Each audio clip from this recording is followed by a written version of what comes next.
July 21 దేవుని వాక్య ధ్యానం. మీరు చేయు కార్యములన్నీయు ప్రేమతో చేయుడి. కొరింథీయులకు రాసిన మొదటి పత్రిక 16వ అధ్యాయం 14వ వచనం.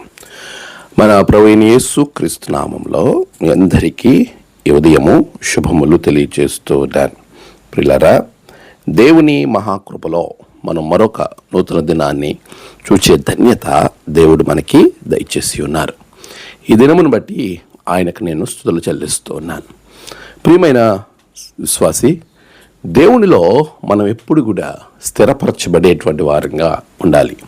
అని అంటే ఆయన ఇచ్చిన ఆజ్ఞలను, ఆయన మనకు నేర్పుతున్న విషయాలను మన జీవితంలో అలవాటు చేసుకోవాలి. వాటిని పరిపూర్ణం చేయాలి. వాటి ద్వారా ప్రభు మహింపరచబడతాడు. చాలాసార్లు మనం చేసే ప్రతి పని మనిషికి ఇష్టమైనదా కాదా అనే ఆలోచించే వారంగా ఉంటాము, కానీ దేవుని దృష్టిలో ఇది ఎలా ఉంది అని ఆలోచించేవారిగా ఉంటున్నామా?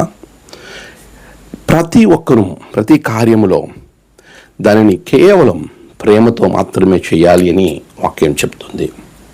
కొన్నిసార్లు కొన్ని పనులు ప్రేమతో గాక బలముతో, లేకపోతే తప్పదు కదా ఇంకా చేయాలని విసుగుతో చేసేవారు చాలామంది మనకు కనబడతారు.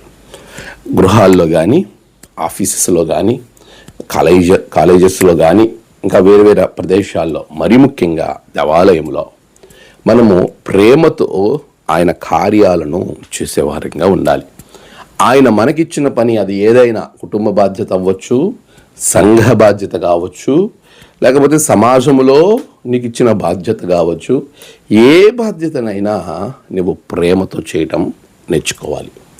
అప్పుడు దేవుని యొద్ద నుండి నీకు వచ్చే రివార్డ్ చాలా గొప్పగా ఉంటుంది.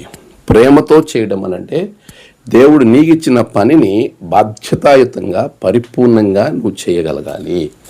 అందుకే ప్రసంగి అంటాడు, నీ చేతికి వచ్చిన ఏ పని అయినా నీ శక్తి లోపము లేకుండా చెయ్యము.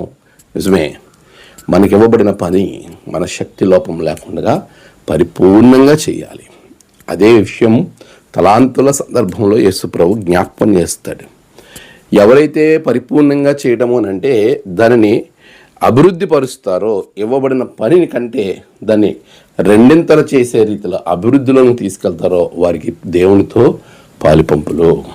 అలాంటి ఆశీర్వాదం మనం కలిగి ఉండాలంటే మన జీవితంలో ఇవ్వబడిన పనిని, చేసే ప్రతి కార్యము ప్రేమతో చేయడం నేర్చుకోవాలి. అట్టి దీవెన, అట్టి ప్రోత్సాహం, విశ్వాసం దేవుడు మీకు దయచేయనుగాక. ఆమేన్. ప్రార్థన. సర్వశక్తిమంతుడా, గొప్ప దేవ, నీకు వందనాలు. నీ బిడ్డలు ప్రతి పని ప్రేమతో చేసేవారుగా వారిని ఆశీర్వదించండి, నీ ఆత్మతో నింపండి. ఈరోజు వారు ఏ కార్యం అనేది తలపెట్టి ఉన్నారో దానిలో జయము దయచేయండి. ప్రయాణాలలో మీరు తోడుగా ఉండి క్షేమం దయచేయండి. ప్రత్యేకించిన ఆయన నీ రక్షణతో బిడ్డలను నింపమని ప్రార్థిస్తున్నాను. నేడు జన్మదినము, వివాహదినము, ఆయా విశేష దినములు జరుపుకుంటున్న బిడ్డలను బహుగా మీరు బలపరిచి దీవించండి. నీ ఆత్మశక్తి ప్రతి ఒక్కరి మీద అనుగ్రహించమని, సాతాను నుండి తప్పించి నీ భద్రతలో బిడ్డలను ఉంచమని క్రీస్తు పెరట అడిగి వేడుకొంచున్నాం తండ్రి. ఆమేన్. తండ్రి, కుమార, పరిశుద్ధాత్మ త్రియేక దేవుని ఆశీర్వాదం మీ అందరికీ కలుగును గాక. ఆమేన్.